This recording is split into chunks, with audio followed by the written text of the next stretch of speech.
And my official title is I'm president of EMI CMG Music Publishing. A little about myself. I didn't grow up in Nashville. I grew up in Memphis and started playing in bands. Really by the time I was 9 years old. I actually grew up across the street from Graceland Mansion. Went to high school with Elvis's three stepbrothers. Trick-or-treated from Elvis and he gave me $1. You know, unfortunately I spent it, but he did. And grew up in the Memphis music scene in the 60s. I was in a soul band, you know, along with the days of Otis Redding and Wilson Pickett, and signed my first record contract when I was just 14 years old with Al Green's label, London Records, High Records. And it was 3 years after that I started writing songs about my faith. And other people said, well, you know, you're doing rock music, but you're talking about God. You just can't do that, especially in the South. What's wrong with you?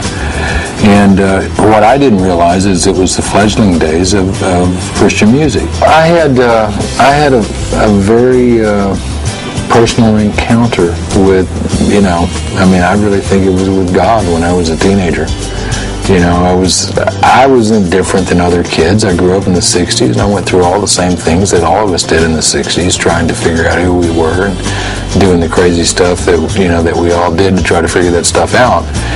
And I had a very life-changing experience, and I just started writing songs about it.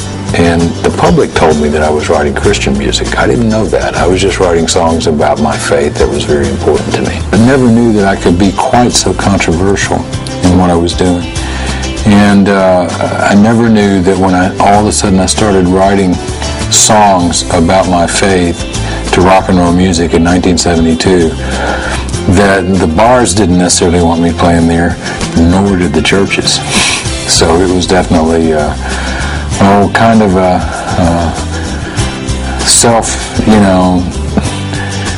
journey, you know, trying to figure out where I fit in. I'm still not sure I figured that out, but I did attend. In those days, it was Memphis State, and I was a music major. I made it through 2 semesters, and my musical theory teacher came to me, and he was very kind words. He said, "Eddie," he said, "I really like you, but you're going to have to find something else to do." He said, "You're just not ever going to make it in this business." And he was right. I mean, in doing what I was doing, you know, he was right, because I was trying to be a piano major, and really I'd just grown up playing blues and rock music. So shortly after that, I got a call one day, and on the other end of the line, it was a guy that said he was Pat Boone, and I hung up on him.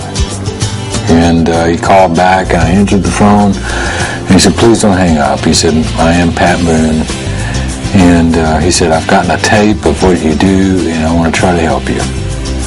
And so it was the mid-'70s that I signed my first recording agreement to record a Christian rock record. And I was in a touring band for 17 years called DeGarmo and Key, a very original name, I might add. See, now my name is DeGarmo. It's all we could think of. And had a good run of it.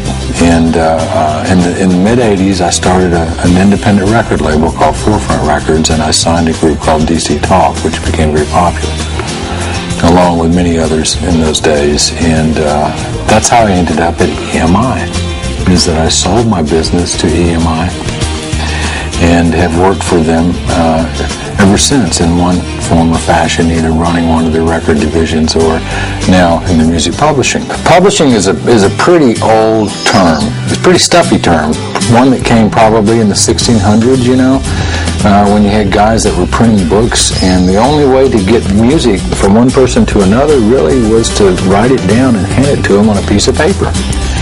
You know, and since then it's obviously evolved as other things have, but we've kept the word and the term music publishing. A lot of people call music publishing the foundation or the real estate of the music business, because it's about the songs. And without songs, you wouldn't have CDs. Without songs, you wouldn't have ringtones, you wouldn't have ringtunes, you wouldn't have iTunes, you know, and so songs are where everything else comes from. And songwriters may or may not necessarily be the artists that record the songs. Sometimes they are, sometimes they aren't. Music publishing is a pretty fun place to be these days because you get to do all kinds of crazy stuff and cool stuff, from films and television to video games to ringtones to websites to radio station performance play to the sale of CDs.